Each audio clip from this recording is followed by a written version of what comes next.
उसकी शादी से 2 दिन पहले मैं वतन छोड़कर दुबई चला गया और फिर 5 साल बाद वतन वापसी पर मैं बाबा फरीदुद्दीन गंज शक्कर की दरबार पर हाजिरी के लिए गया। मैं वहां बैठकर दुआ कर रहा था। अचानक मुझे उसकी याद आने लगी। इतने सालों बाद जो उसकी याद आई, उसकी याद ने मेरी तबीयत खराब कर दी। मेरा दम घुटने लगा। मैं दरबार के एक कोने में जाकर बैठ गया। मैं ये सोच ही रहा था कि आज इतने सालों बाद यूं अचानक उसकी याद इस कदर क्यों आ रही है कि मेरी आंख लग गई। फिर जब मेरी आंख खुली तो वो बिल्कुल मेरे सामने खड़ी थी। मेरे लिए ये सब किसी मौजज़े से कम नहीं था, क्योंकि मैं ये कभी सोच भी नहीं सकता था कि हमारी जिंदगी में कभी दोबारा मुलाकात भी होगी।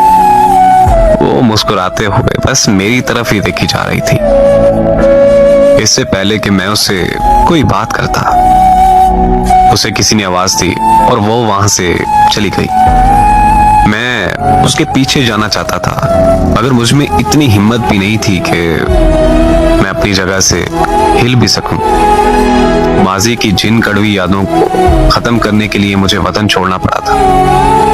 वही कड़वी यादें फिर से मेरे अंदर जिंदा हो चुकी थी। मेरा हर जख्म फिर से ताजा हो चुका था।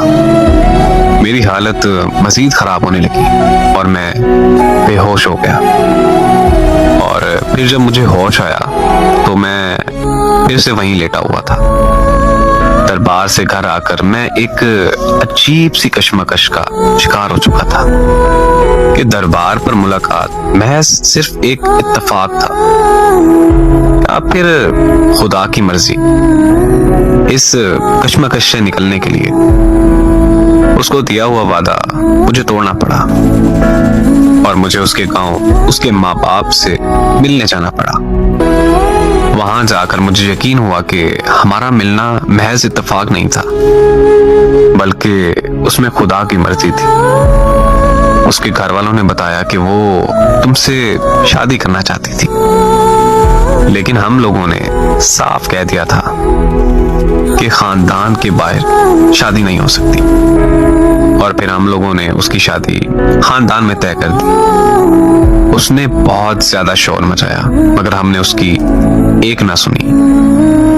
काश तब हम उसकी बात सुन लेते तो आज वो हमारे में जिंदा होती।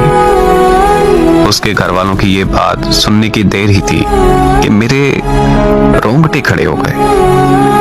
उन्होंने बताया कि वो अपनी शादी वाले दिन जहर खाकर मर गई थी। दरबार पर वो मेरा ख्वाब था या फिर खुदा का मौजज़ा, लेकिन मैं सच जान चुका था कि जैसे मैं बेवफा समझ रहा था उसे, उसने तो मोहब्बत में अपनी जान दे दी।